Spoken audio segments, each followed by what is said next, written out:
তুমি কি জানো, একজন স্ত্রী যদি তার স্বামীর হক নষ্ট করে, তাহলে শুধু দুনিয়াতেই না, আখিরাতেও তার জন্য অপেক্ষা করে ভয়ঙ্কর শাস্তি।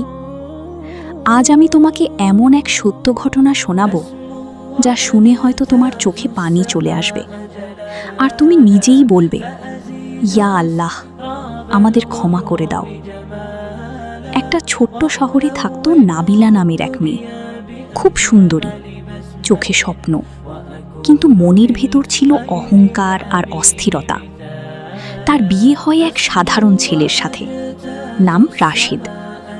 রাশিদ ছিল খুবই ভালো মানুষ, নরম স্বভাব, স্ত্রীকে খুব ভালোবাসত। দিন শেষে ক্লান্ত শরীরে বাসায় ফিরে তার একটাই চাওয়া ছিল, স্ত্রীর মুখে একটা হাসি। কিন্তু নাবিলার কাছে যেন সবকিছুই কম মনে হতো। রাশিদ প্রতিদিন চেষ্টা করত স্ত্রীকে খুশি রাখতে, কখনো শাড়ি এনে দিত, কখনো মিষ্টি। কিন্তু নাবিলা বলতো, এইসব দিয়ে কি হবে? তুমি কি আমাকে ভালো জীবন দিতে পারো? এই কথাগুলো রাশিদের হৃদয় ভেঙে দিত। রাশিদ যখন কিছু চাইতো, একটু যত্ন, একটু ভালোবাসা, নাবিলা বিরক্ত হয়ে বলতো, আমার মুড নেই। কখনো কথা বলতো না, কখনো রাগ করে দিনের পর দিন চুপ থাকত। স্বামীর প্রতি সম্মান, ভালোবাসা সবকিছু ধীরে ধীরে হারিয়ে ফেলছিল সে। একদিন রাতে রাশিদ খুব অসুস্থ হয়ে বাসায় ফিরল। তার শরীর কাঁপছিল, জ্বর, দুর্বলতা। সে ধীরে বলল, নাবিলা, একটু পানি দিবে? নাবিলা তখন ফোনে ব্যস্ত। সে বিরক্ত হয়ে বলল, নিজেই নিয়ে নাও, আমি এখন ব্যস্ত। রাশেদ চুপচাপ উঠে নিজেই পানি নিল। তার চোখে পানি।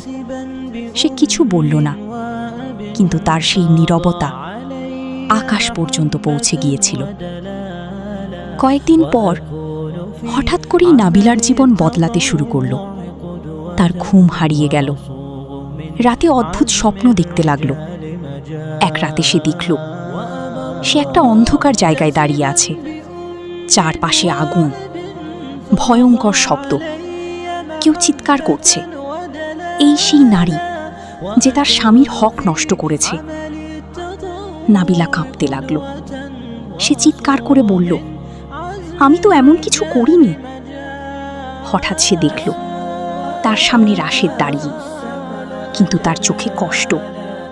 সে বলছে, আমি শুধু ভালোবাসা চেয়েছিলাম। তারপর নাবিলার চারপাশে আগুন জ্বলে উঠল। সে দৌড়াতে লাগল, কিন্তু কোথাও পালানোর পথ নেই। নাবিলা হঠাৎ ঘুম থেকে উঠে বসে পড়ল। তার শরীর ঘামে ভিজে গেছে, হৃদয় কাঁপছে। সে চারপাশে তাকালো, সব শান্ত, কিন্তু তার ভেতরে ঝড়। পরের দিন সে রাশিদের দিকে তাকালো, প্রথমবারের মতো। সে দেখল এই মানুষটা কত কষ্ট সহ্য করেছে। নাবিলা ধীরে ধীরে বদলাতে শুরু করল। সে চেষ্টা করল ভালো হতে, স্বামীর যত্ন নিতে, কিন্তু তার ভেতরে ভয় আর অপরাধ বোধ। জীবনে অনেক সময় আমরা বুঝতে পারি না কাকে আমরা কষ্ট দিচ্ছি। একজন স্বামী যে সারাদিন পরিশ্রম করে শুধু স্ত্রীর হাসির জন্য, যদি সেই মানুষটাই অবহেলা পায়, তাহলে তার সেই নিঃশব্দ কষ্ট আল্লাহর কাছে পৌঁছে যায়।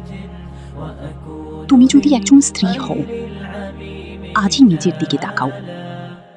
তুমি কি তোমার স্বামীর হক আদায় করছো, নাকি অজান্তেই তার হৃদয়টা প্রতিদিন ভেঙে দিচ্ছ? একজন স্বামী, সে হয়তো মুখে কিছু বলে না, কিন্তু তার নীরব কান্না আকাশ ভেদ করে আল্লাহর কাছে পৌঁছে যায়। মনে রেখো, এই দুনিয়া ক্ষণস্থায়ী। আজ তুমি যাকে অবহেলা করছো, কাল তার জন্যই হয়তো তোমাকে জবাব দিতে হবে। ইয়া আল্লাহ, আমাদের সবাইকে ক্ষমা করে দাও। আমাদেরকে একে অপরের হক আদায় করার তৌফিক দাও। আমিন। ভিডিওটা যদি তোমার হৃদয় ছুঁয়ে যায় তাহলে একটা লাইক দাও, শেয়ার করো তোমার প্রিয়জনদের সাথে। আর এমন আরও ইসলামিক গল্প শুনতে চ্যানেলটা সাবস্ক্রাইব করে পাশে থাকো। আসসালামু আলাইকুম ওয়া রাহমাতুল্লাহ।